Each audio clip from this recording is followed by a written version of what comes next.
I believe that the most important meter when it comes to safety is voltmeter. As the name suggests, it's used to measure voltage. It's also the safest meter to use because it's not too easily damaged. In this video, I will show you how to measure a supply voltage drop across two components, and voltage generated by a permanent magnet generator. I'll do these using an analog voltmeter, a digital non-auto-ranging voltmeter, and a digital auto-ranging voltmeter. Before we get started, you need to remember three things when using a voltmeter.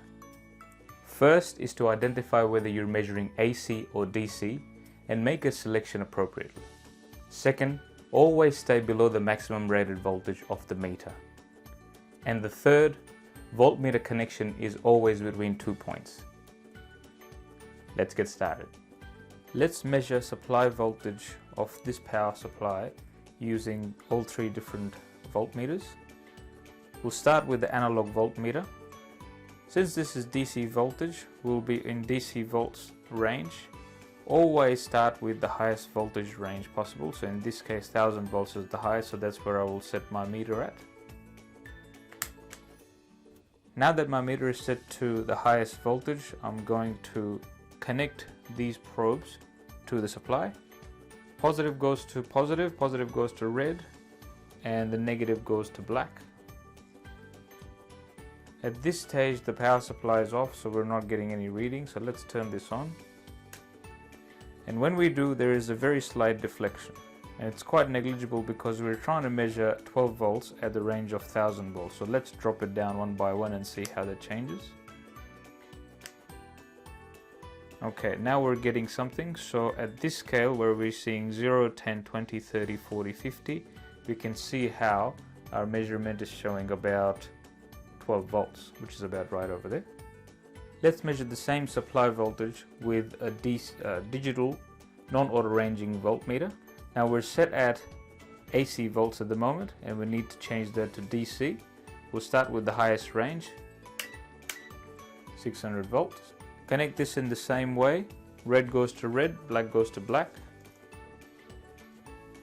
And we can see 12 volts.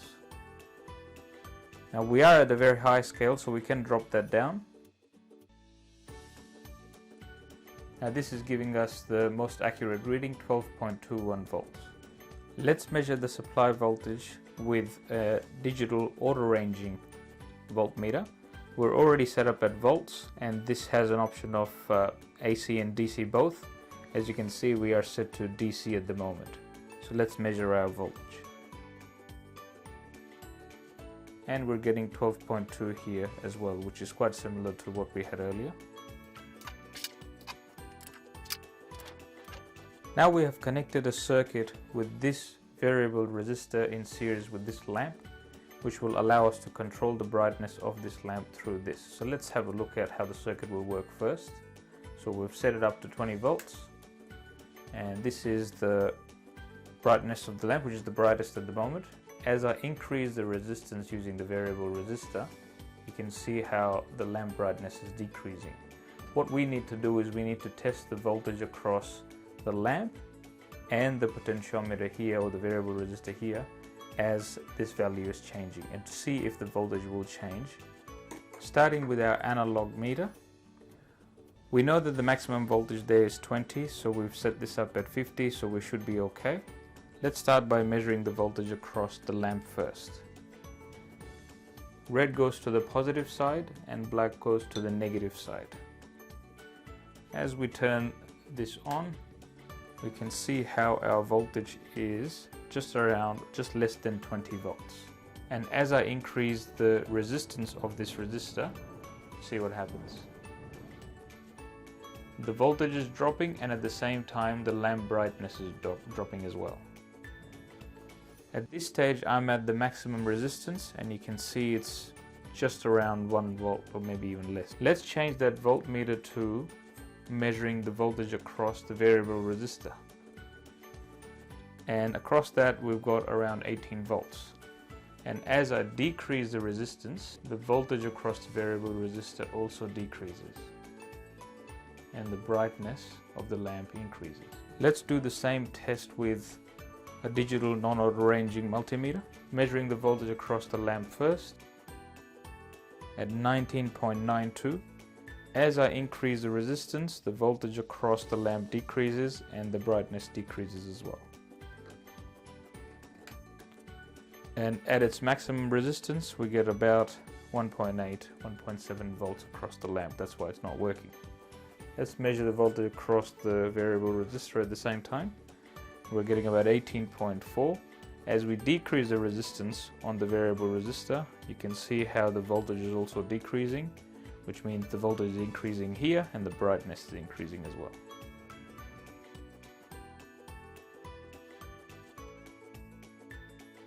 In this setup, we are using this bottom power supply to power up this motor, which is coupled to this permanent magnet motor, which is now working as a generator, which is going to power up this lamp.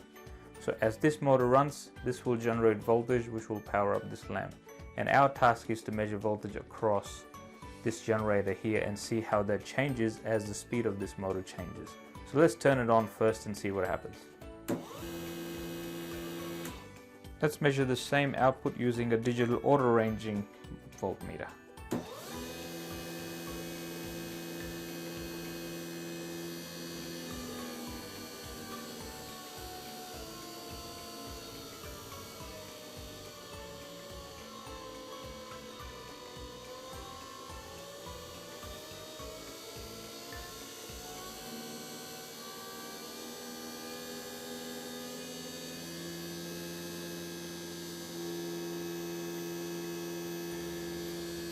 There are many situations where a voltmeter is useful. Here are some examples. Measuring supply voltage or supply outlet voltage like batteries, generators or socket outlets. Measuring voltage drop across components, wires or contacts. Identifying unexpected voltages like voltage across an equipment chassis and earth before working on it. And there you have it. How to use a voltmeter and its applications. Remember, a voltmeter can save your life. Always use one before working on an equipment or circuits. If you found this video informative, please like it, and if you know someone who can benefit from it, please share it. Thanks for watching.